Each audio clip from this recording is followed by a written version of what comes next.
Coming up next on News Channel 13, a sneak preview of the Schenectady County legislators race and the ad that has some up in arms. Plus, turning back 1,000 clocks can be quite a chore. Live at 11 is coming up next. Political games are being played by powerful men in Schenectady. We'll gain an extra hour of sleep tonight, and one local clock shop owner may need it. And a familiar face helps out at an auction. Live at 11 starts now.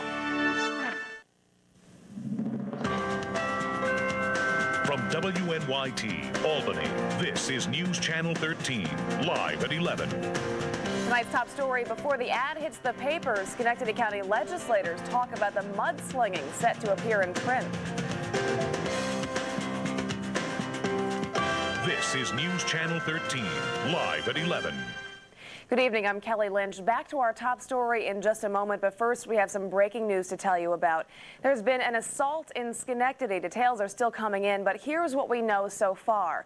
One man has wounds to his head, possibly from a gunshot. It happened on Barrett Street, and police think it may have been part of a robbery. We do have a crew at the scene, and we will have more information as soon as it becomes available. Now back to our top story. A political firestorm is brewing in Schenectady. Tomorrow, an ad runs in the Schenectady Gazette that brands some county legislators as not making the grade. The move comes just days before the election. Karen Lehane is live in our newsroom now with more on this published report card of sorts. Karen. Well, Kelly, the ad runs tomorrow and Monday. A political action committee that calls itself Citizens for a Better Schenectady took out the ad. Price Neil Golub is in the group and says its members include people who have seen the legislators at work. So we have evaluated what they have done, and we've done it under 5 areas. 1, accountability of the county manager, their leadership skills, the public good over politics, their community cooperation, and their support for revitalization. 3 of the 7 members up for re-election got less than high marks. Joe Pangione and Chairman Frank Potter got a D. Peter Guidarelli received a C-. A number of people were involved in doing this. This is just not me. There were at least 24 other people, and we have passed this in front of at least 20-odd people to make sure that we have gotten our facts correct. Frank Potter calls the rankings garbage. Potter and Guidarelli say Neil Golub has had a problem with them since last year when the legislature passed over Golub as chairman of the Metroplex plan. He made a statement that he was upset and that he would get us at the polls, Peter and I. And we're at the polls. But Golub says it's not personal, it's politics. This is reviewing their performance on the 5 criteria that we have established, and we think they're a legitimate criteria, and they're bipartisan totally. He calls for the legislature to appoint a new county manager. The current manager is Bob McAvoy. Golub calls him invisible. But Potter says McAvoy is right where he needs to be, tending to the county's business under the direction of the legislature. Golub Corporation is a great corporation. Glad to see it in Schenectady County. If he's interested in politics, the best thing I can say is the next time that there's a race and he wants to be on a county board and he wants to change things, here's the place to do it. Potter says the place to do it is at the polls, but Neil Golub says he has no intention of running for any office and doesn't have a new candidate in mind for county manager. He says it's just time for a change. Golub did say, however, he hopes Schenectady Mayor Al Drzezinski is reelected, and Drzezinski says while he has agreed with Golub on many issues in the past, he disagrees with Golub's assessment of Potter and Guidarelli. He says they have done fine jobs and have been a big help to him in getting things done in Schenectady. Kelly? Karen, really, how is this different than ads we see on TV or hear on the radio? Well, from the other side, they say it's difficult because it's coming out right before the election. A lot of people haven't made up their mind yet, and they don't think that they have any recourse. They've tried to call the paper to get counter ads, and it's all booked up. It's all part of the strategy. Thank you, Karen. Both candidates in the race for New York's Senate seat have returned campaign donations from members of organized crime.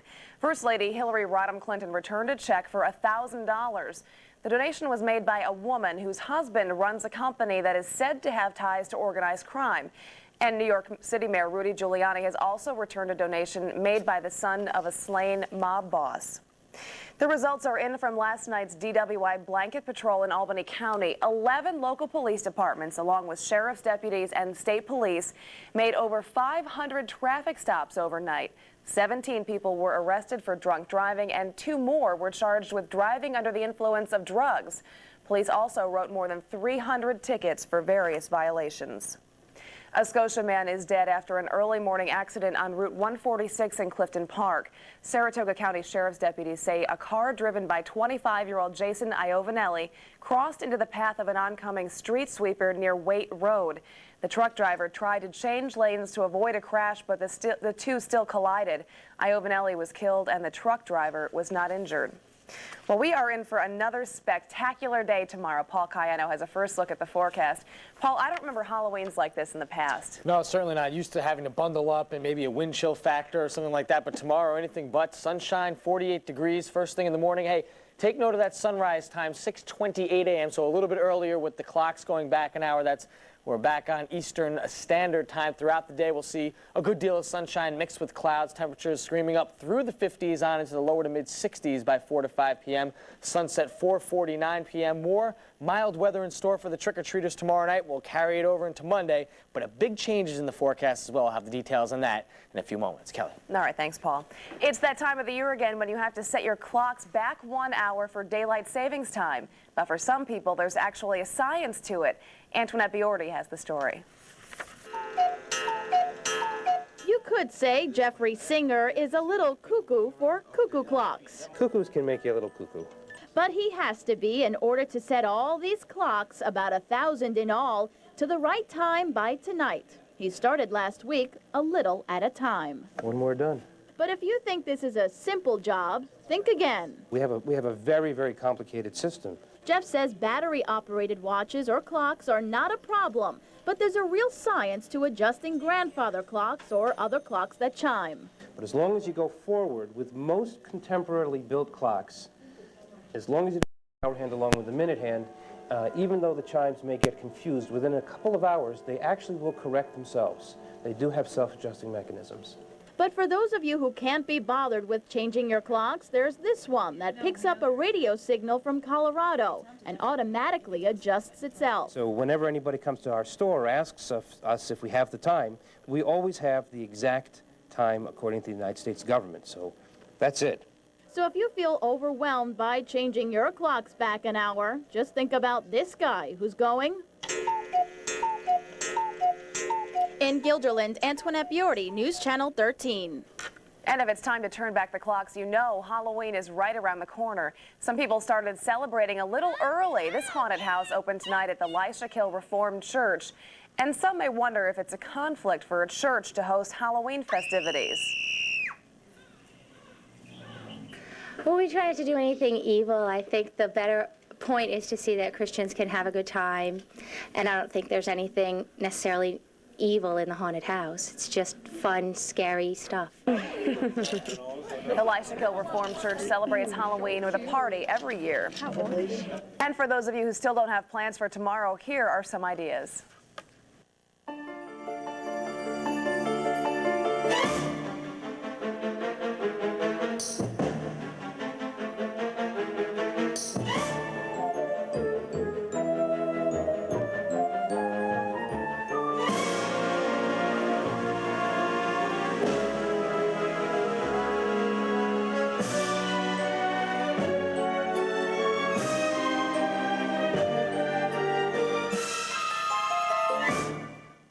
Well, Schenectady is getting a little greener thanks to a group of local volunteers. About 50 members of the group Re-Tree Schenectady spent the morning planting new trees in Hamilton Hill and along Eastern Parkway.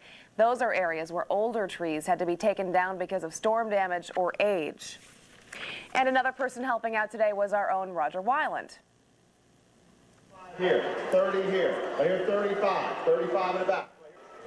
He was the auctioneer at the Colony Youth Center's sports memorabilia auction held at Crossgates Mall today. Over 100 items were up for bid, including a Yankees jersey autographed by Orlando Hernandez and an autographed Larry Bird uniform. $8,200 was raised to help the Colony Youth Center. The biggest money getter was a Mark McGuire helmet that went for $425. Boeing has released a report 20 years after the fact that could have saved hundreds of lives, and it was bear versus can. Find out who won the battle and what it was all about at 11:13. News Channel 13 is sponsored in part by your Capital Region Honda dealer and by Raymore and Flanagan Furniture.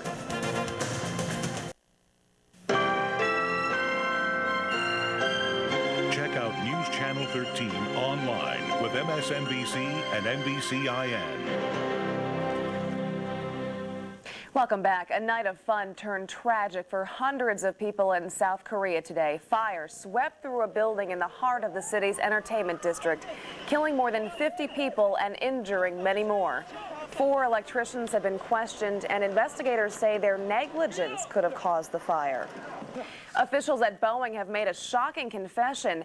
They studied fuel tank problems and kept the results from the National Transportation Safety Board for almost 20 years. The company says it wouldn't have affected TWA Flight 800 since the study involved a different type of aircraft. The TWA Flight 800 explosion killed 230 people in 1996. Intentionally neglected to release a report that could have saved the lives of my wife and children. Investigators are trying to understand why the 1980 report wasn't released to the NTSB until this year. It was a fight to the finish in California today as park rangers tested a canister designed to keep food away from bears. Park rangers tested the new device at a Sacramento zoo. The rangers placed an apple inside a bin filled with meat and put it in the bear's cage.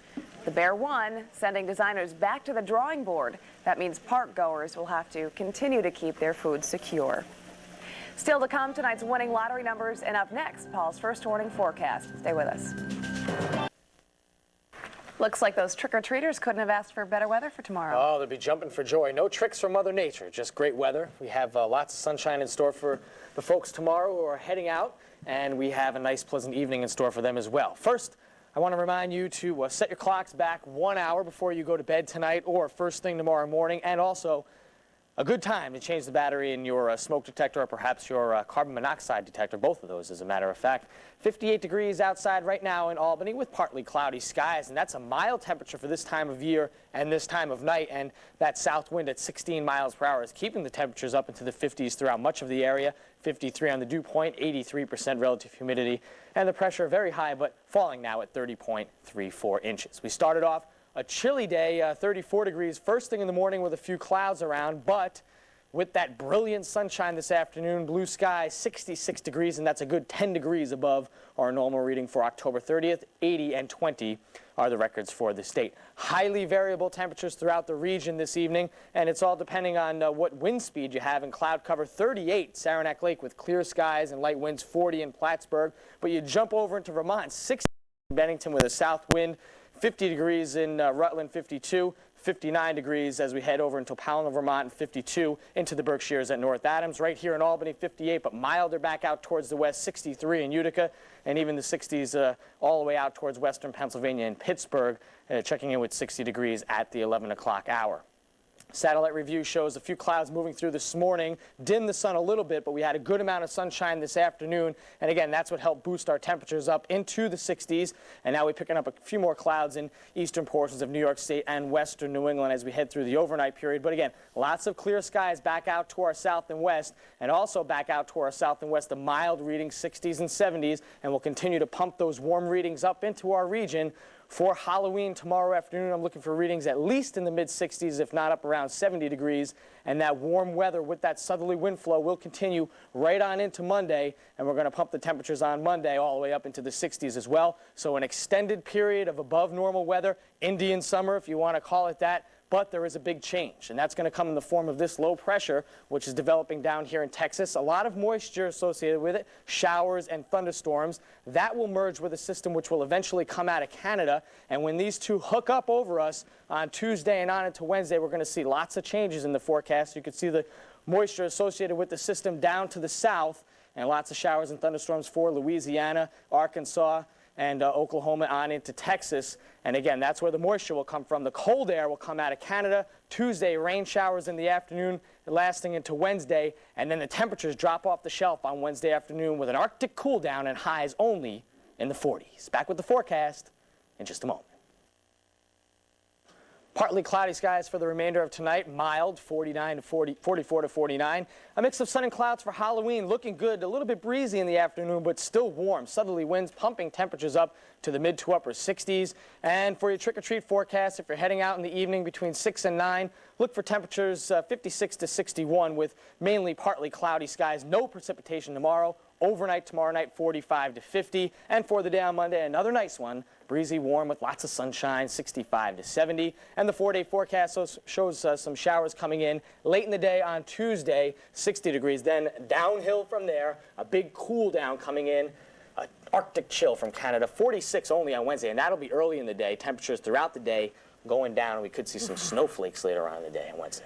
Well, at least tomorrow there won't be any battles over wearing the winter coats over the costumes. Right. It's going to be pretty obvious. It's going to be nice. Right. Unless, of course, you're wearing a Rats jersey, in which case you probably might want to cover that up. Oof, they've been having some troubles. They have been. But, you know, maybe they can turn it around tonight. We'll talk about them. Plus, it's football galore. When we come back, University at Albany, their biggest game of the year. Syracuse back in action. Of course, we'll have the high school playoffs. And, yes, a little hockey. The River Rats looking for their first win of the year at home. All I do is dream of you the whole night through. With the dawn I still go on and dream of you. You're every thought, you're everything, you're every song I ever sing. For those who must design trucks to compete with Dodge Ram, there is no rest. All I do is dream of you. If that last commercial didn't put you to sleep, we will start things off with football. The University at Albany playing their biggest game of the year so far this afternoon, hosting Robert Morris. Both teams undefeated in the NEC coming in. By the way, Robert Morris coach is former Jets head coach Joe Walton. Kind of exciting. Second quarter, Donald Dorsey busts off a run past the defense, and there he goes. 67 yards. He had 199 yards in the game and 2 touchdowns. That's not a good sign for Albany. Later in the quarter, more for Robert Morris here. Tim Levchik going up top. Sam Dorsett, great pass. This is the one highlight of the day, really early on for Albany. Eric Williams, the touchdown pass to Chris Phillips, but is not enough. Robert Morris ends up winning 30-20 the final. They're a good football team. They're extremely well coached. We did not play very well, and I'll take the credit for that. Hartwick at Union this afternoon. Union's Jasper Mills scores on this 3-yard touchdown. The Dutchmen end up winning 34-14 to improve to 6-2 in the season. They take on Rochester next Saturday at home. Other college football scores in the area. Siena losing big time at Duquesne, and RBI wins again. This time beating St. John Fisher 38-7. Wayne Ellis of Ballston Spa, 2 touchdowns in that one. To the high school level for our Taco Bell High School Roundup, a great matchup in the AA sectional semifinals. Defending state champion Troy High riding a 6-game winning streak, taking on the high-scoring Shaker Blue Bison, led by quarterback Jason Sherwin. Both teams 6-2, and this was a good game. Pick it up in the third quarter of this one. Sherwin finds Farid Baklimi. I've been practicing this name all day, and I got it right both shows. 14-14. Later in the quarter, Jim Enzian to the air. For Troy, Sean Miller, great catch, much easier name. Thank you, Sean. 7-point lead for Troy, and then Mike Ganay puts it away here in the fourth quarter. Troy wins it 28-14. They're on their way to the title game for the 4th straight year in Class AA. How about Class B? Undefeated Glens Falls against Ravenna. Watch this play. Ravenna's Mike Scott breaking tackles, headed for the end zone, but Ryan Sutphin, the last tackler, no, just gets him. Ravenna not able to score in the drive, and later quarterback Michael Romeo. Watch the pump fake right there, and he gets into the end zone for Glens Falls, and the Indians win 13-0. Other scores: Fonda Fultonville wins big over Broad Alban Perth in Class B. Waterville Elite shuts out Stillwater in the Class C semifinals. They will take on Mechanicville in the next round. In the finals, they beat Coxsackie Athens.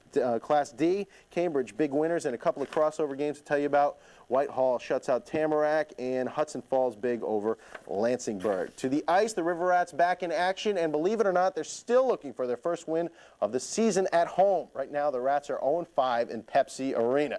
Tonight, facing Springfield, the Rats down 2-0 until Pierre Desjardins up top, and it's a 2-1 game. Back come the Rats. Desjardins happy about that. Then Richard Rochefort up ahead on the breakaway. Come on, Richard. Puts it home. It's 2-2. But that's the way it ends. Not a win, but it's not a loss either for the Rats. 2-2 the final. Other hockey action, Adirondack loses again, 4-3 the final at home tonight. And in college action, Union remains winless. They lose to Merrimack 3-1. Back to football, looking to get back into the win column is Syracuse, also looking to get back into the respectability column after that woeful 62-0 loss at Virginia Tech a couple of weeks ago. This afternoon, Syracuse welcoming Boston College to the Dome. The Cuse nearly a 20-point favorite coming into this one. Doesn't work out. Here it is. First play of the game. This pretty much tells us everything we need to know. This is the only play we'll show you. DeJuan Daniels going all the way with the opening kickoff. 100 yards.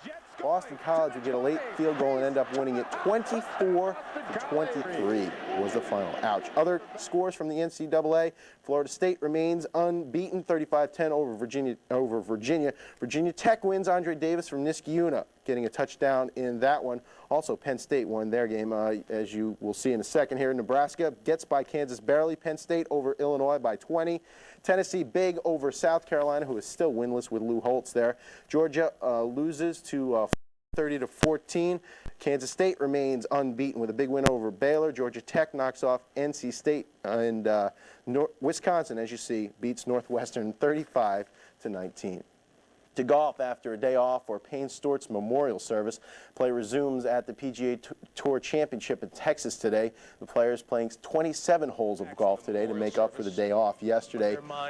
Of course, Payne Stort's still on the minds of many of the players, several of them having different ways to remember their fallen player. And then you see Tiger Woods here. He's the leader. The nice birdie right there. He's 11 under after the round today. The last round is tomorrow. Little college basketball action. Siena playing their green and gold scrimmage today. Senior captain Corey Osinski going to the hoop and the foul right there. Very nice. Tucking your shirt, Corey. And sophomore Dwayne Archbold. Watch him here in the lane. Oh, put it down, Dwayne. Good job. Green would win. So if you had green in the points, you win 85-64. I'm pretty sure there was no spread. Just kidding. NHL action. The Rangers at Montreal tonight. Tie game in the second. Montreal turns the puck over in their own end right here. Kevin Stevens. Watch the beautiful pass. Brian Leach, and then over to Mike Knubel, but the whole thing ends up in a tie. Other scores, Boston beat Buffalo, Islanders lose, and New Jersey loses to Philadelphia. That's it for sports. The River Rats just need to get back in the swing. Well, this is a positive move. They're on the right. Tie now, and maybe next time they win. We'll see. Thanks, Lars. Well, if you think you're a creative carver, wait till you see what some folks in Florida are doing with their pumpkins. We'll show you when we come back. But first, tonight's $45 million winning lottery numbers.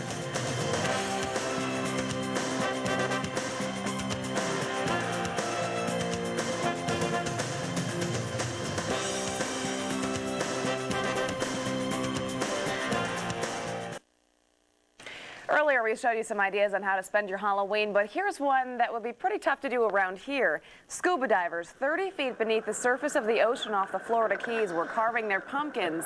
It's actually a contest, a search for the best creative carvings.